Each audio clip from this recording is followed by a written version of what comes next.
Seorang warga Pirawan bernama Imam Maskur meninggal usai mendapat penganiayaan 3 oknum TNI, di mana salah satunya adalah anggota Pas Pampres.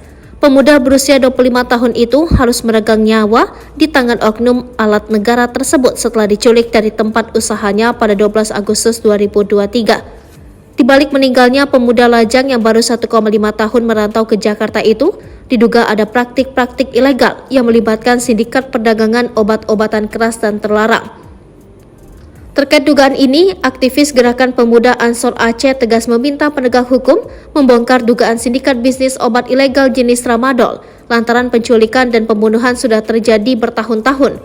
Hal itu disampaikan pimpinan cabang GP Ansor Lok Sumawe, Fahru Rozi, menanggapi oknum Pas Pampres yang menyiksa Imam Maskur hingga tewas dan diduga terkait tebusan uang keamanan dari bisnis obat ilegal tramadol. Kejadian penculikan dan pembunuhan ini bukan baru pertama kali terjadi, ungkap Fahru Rozi. Tetapi kegiatan ini sudah berlangsung bertahun-tahun tambahnya. Pimpinan cabang GP Ansor Lok Sumawe itu melanjutkan, seperti yang diungkap sejumlah pihak, anak-anak muda Aceh di perantauan saat ini banyak yang terlibat dalam bisnis tramadol.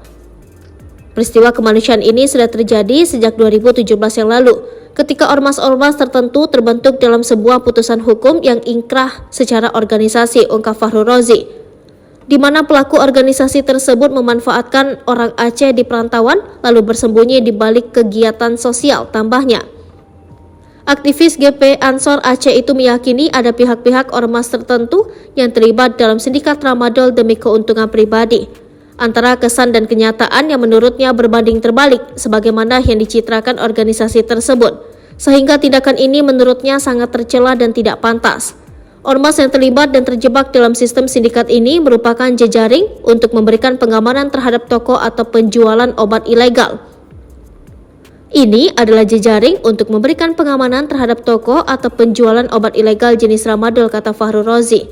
Dengan demikian, lanjut pimpinan cabang GP Ansor Lok Sumawe itu, mereka mendapatkan keuntungan dengan berbagai variasi harga, tergantung tempat berdirinya toko penjual tersebut. Di antaranya kurang lebih 1 titik 10 juta hingga 15 juta rupiah per bulan, ungkap Fahru Rozi.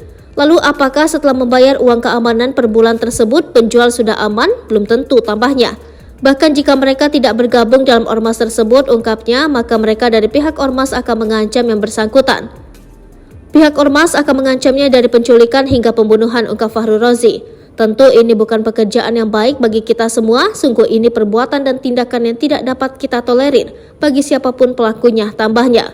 Permasalahan ini, sebut Fahru Rozi, tidak semuanya bermuara pada institusi TNI dan Polri, tetapi juga pada tidak berjalannya lembaga negara seperti BPOM sebagai otoritas pengawasan obat, ucap Fahru Rozi.